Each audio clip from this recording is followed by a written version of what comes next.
When it comes to party politics, the big question is who wields the power to remove a national chairman?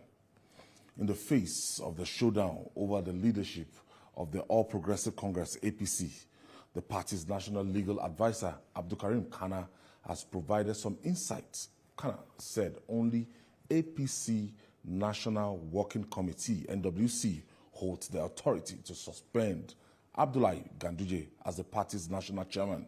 His statement is in a response to efforts by the APC North Central Group, which want courts to remove Ganduje as the national chairman. So it appears there. Judy,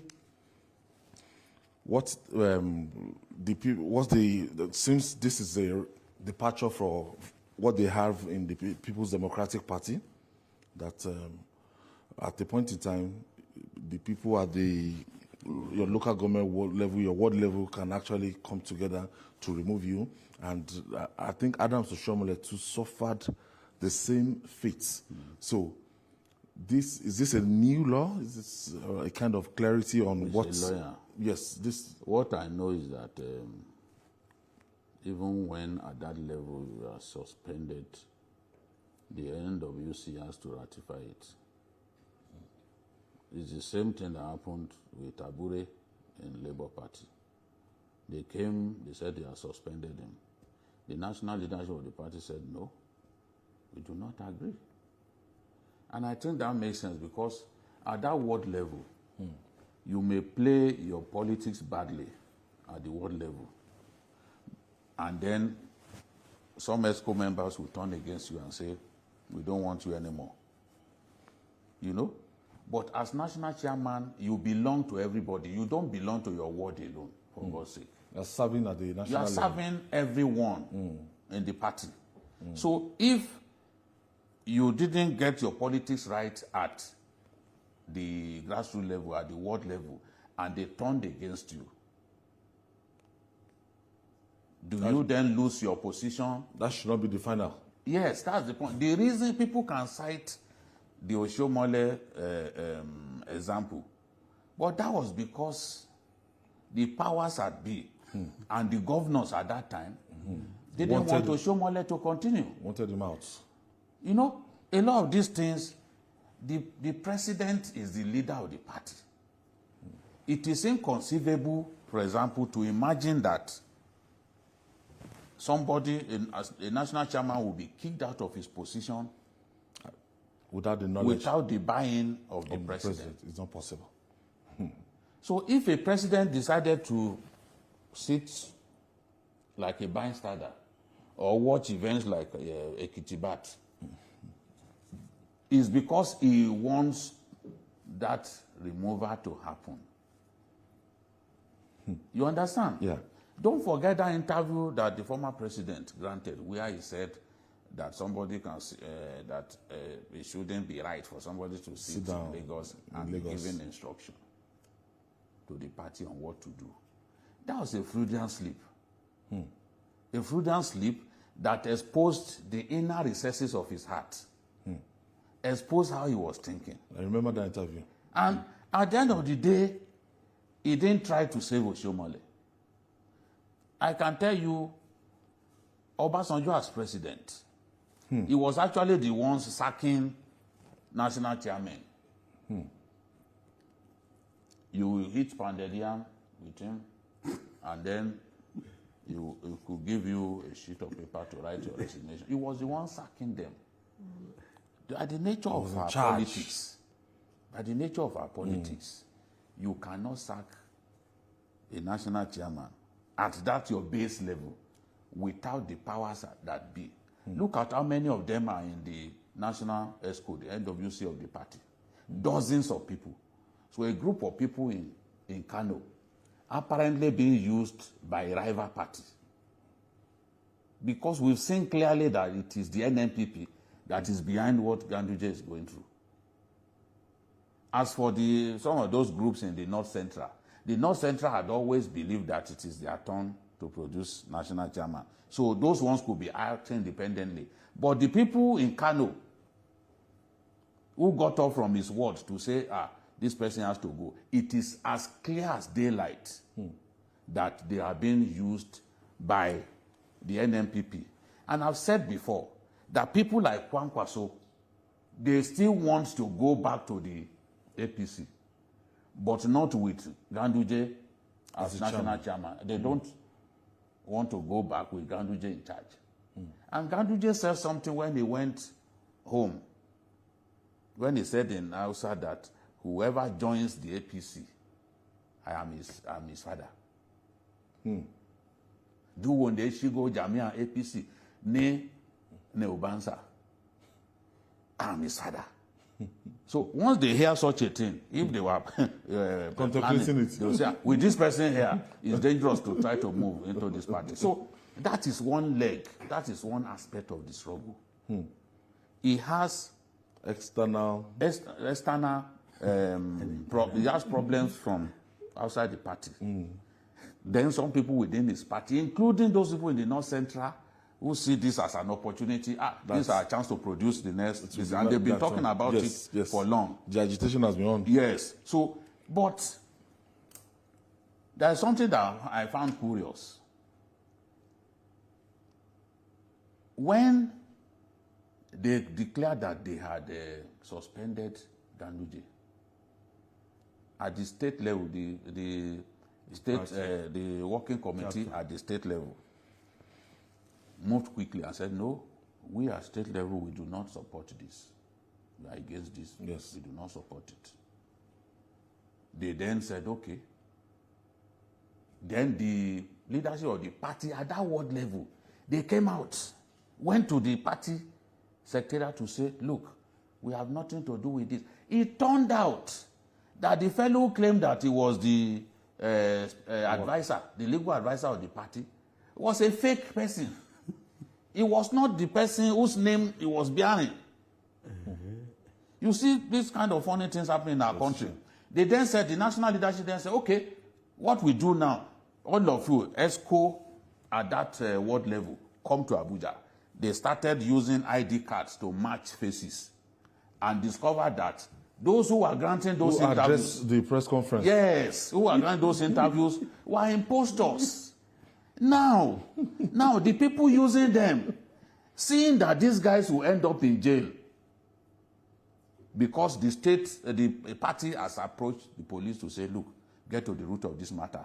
They are the ones who went to court and got an injunction late last week that the IG must not arrest those who came out to say Ganduje had been suspended. Because they knew these guys were impostors. These guys were fake. They're even saying they don't belong they don't belong to the ESCO of the party at that level. They've been exposed. But why would you use the court? You see the way people are misusing our courts. Why would you use the court to stop the police from doing this work?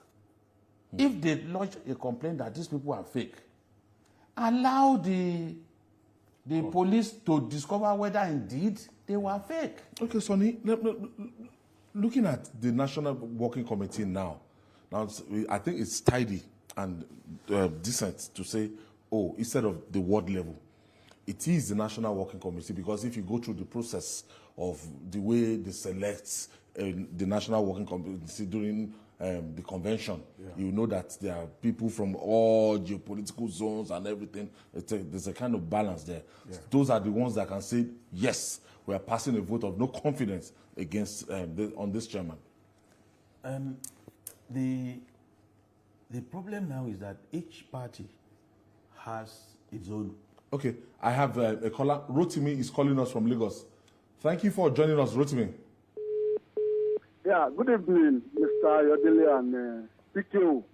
All right, go ahead. And Mr. Sonny. I want to contribute to the earlier topic you discussed about Wike and Fubara. Yes, if you look at Fubara's body language, you will discover that it is his tribesmen that are pushing him to do what he's doing.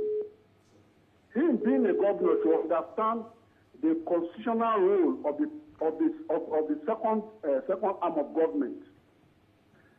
If you being the head of the executive or the head of government, as the case may be, you understand that there are three major organs of government. In the first place, the president coming in is for just to mediate for the issue not to escalate. Because for the very first time, the election of Fubara was the only election that had been conducted in the recent time that there were no killings. There was no killing during the election in 2023 in Rivers State. Unlike before. You see that the Ijaw nation are strongly behind what Fubara is doing. The elders in particular. The entire Ijaw in Rivers State are strongly the pillar and the power behind what Fubara is doing. And it is very dangerous to what is happening to the people of Rivers State. If Rivers State must enjoy the peace that they have been enjoying since this present administration, Fubara must not act beyond what he's doing right now. If truly he loves the people of Rivers, he wants peace in Rivers State. The action he's taking and the careless talk he's talking is too dangerous for the fragile peace that they have been maintaining in Rivers. Thank you. Rotimi, thank you for your contribution. Yes, let's go back to Abdullah Ganduje. All right. I want to draw attention to what happened in Benue State, where the people in Iyocha Youth community, or Benue State, they wrote, they requested that he should be removed as the national chairman of PDP. You remember? Now, what happened? The matter went to court, and the court upheld. That's how Iyocha Youth lost his position at the end. His people at the Yes, from Benue. They wrote. It wasn't from NWC. So, it was also what happened with Secondus. Yes, once a bad precedent has been set, we have a problem. Now, maybe learning from that lesson, whether it was right or wrong, but today, Ayu is no longer the PDP chairman. Not because she had ended his tenure. No. It did not. People wrote from Benue that should be removed, and the matter went to court, and the court upheld the petition and removed the man. I have Mohammed from Lagos. Yes, good evening, Ayo. Good evening, Mohammed. And the other guests. Thank you for joining us. Okay. I think to be sincere, and considering what is happening in today in our political circle in Nigeria today, Mr. President should please advise Minister Wike correctly and allow Fubara, because it's like we are not ready to face the reality here. Fubara is the governor of the state, and from what is going on, we are all aware that Wike is causing crisis in that state. So he should allow the governor to do his job while he is in Abuja doing his own job also. So that is what is causing problem. Mr. Wike just wants to be minister in Abuja and also to continue working on the people of Rivers State. He should stop it. People should stop all these things they are doing in this country. We have had enough of crisis in this country. It should not continue. Thank you. Thank you, Mohammed. Thank you, Mohammed. It's assuming that it's a one-way thing. Just if one person stops, then the other. It's beyond that. Now, when there's a crisis, you must try to get all of them together. Come together. And the wicked that you're talking about has supporters. The local government chairman are with him. The assembly is with him. Yeah, you cannot. It's just like saying that, the SGF in Benue is not allowing Alia to work. These were the people who put Alia in office, and he knows it. He was not even in their party. But Nigerians don't want godfathers to play any role at all. You help somebody to get to office, and then you leave him alone. None of the people saying that will agree to do that. And by nature, we hate ungrateful people. If you give someone money, and he doesn't thank you the next day, you feel that you should not do anything for him again. This is the way it is. So we want peace. We want peace. So we were talking about the bad precedent that was set in Benue. Benue State, And it is the ghost of that one that is coming now to haunt other people. However, No, once they got away with it with Oshomole, yes, everybody has been using it's it. taken as normal. And this is the problem that will continue to afflict this country. Self-inflicted problem. When the law is clear.